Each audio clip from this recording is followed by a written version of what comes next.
नमस्कार दोस्तों, मैं हूँ वंदना शुक्ला और स्वागत करती हूँ आपके अपने चैनल में।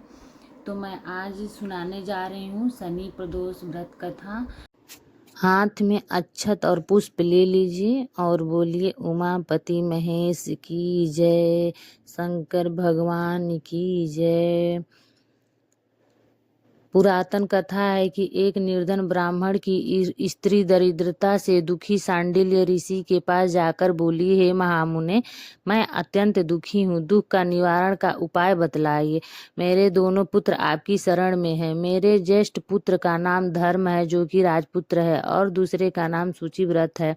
हम दरिद्री हैं, आप ही हमारा उद्धार कर सकते हैं। इतनी बात सुन ऋषि ने शिव प्रदोष व्रत करने के लिए कहा। तीनों प्राणी प्रदोष व्रत करने लगे। कुछ समय पश्चात प्रदोष व्रत आया। तीनों ने व्रत का संकल्प लिया। छोटा लड़का जिसका नाम सूचिव्रत था, एक तालाब पर स्नान करने गया तो उसे मार्ग में स्वर्ण कलश धन से भरपूर मिला। उसको लेकर वह घर आया। प्रसन्न हो माता से कहा, माँ, यह धन मार्ग में प्राप्त हुआ है। माता ने धन को देखकर शिव महिमा का वर्णन किया। राजपुत्र को अपने पास बुलाकर बोली, देखो पुत्र, यह धन हमें शिवजी की कृपा से प्राप्त हुआ है, अतः प्रसाद के रूप में दोनों पुत्र आधा आधा बांट लो। यह वचन सुन राजपुत्र ने शिव पार्वती का ध्यान किया और बोला, पूज्य, यह धन आपके ही पुत्र का ही है, मैं इसका अधिकारी नहीं हूँ। मुझे शंकर भगवान और पार्वती माता जब देंगे तब लूंगा। इतना कहकर राजपुत्र शंकर जी की पूजा करने लग गया। एक दिन दोनों भाइयों को प्रदेश भ्रमण का विचार हुआ। वहां अनेक गंधर्व कन्याओं को क्रीड़ा करते हुए देखा। उन्हें देख सूचिव्रत ने कहा, भैया, अब हमें इससे आगे नहीं जाना है। इतना कह सूचिव्रत उसी स्थान पर बैठ गया।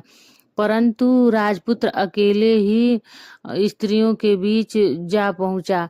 वहां एक स्त्री अति सुंदरी राजकुमार को देखकर मोहित हो गई और राजपुत्र के पास जाकर कहने लगी, हे सखियों, इस वन के समीप ही जो दूसरा वन है, तुम वहां जाकर देखो, भांति भांति के पुष्प खिले हैं, वहां सुहावना समय है, उसकी शोभा देखकर आओ। मैं यहाँ बैठती हूँ, मेरे पैरों में बहुत पीड़ा है।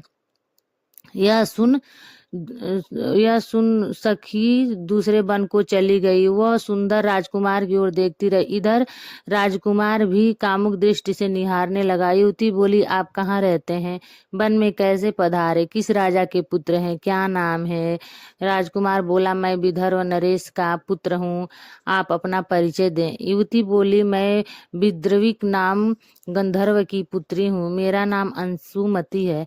मैंने आपकी मन की स्थिति को जान लिया है कि आप मुझ पर मोहित हैं। विधाता ने हमारा तुम्हारा संयोग मिलाया है।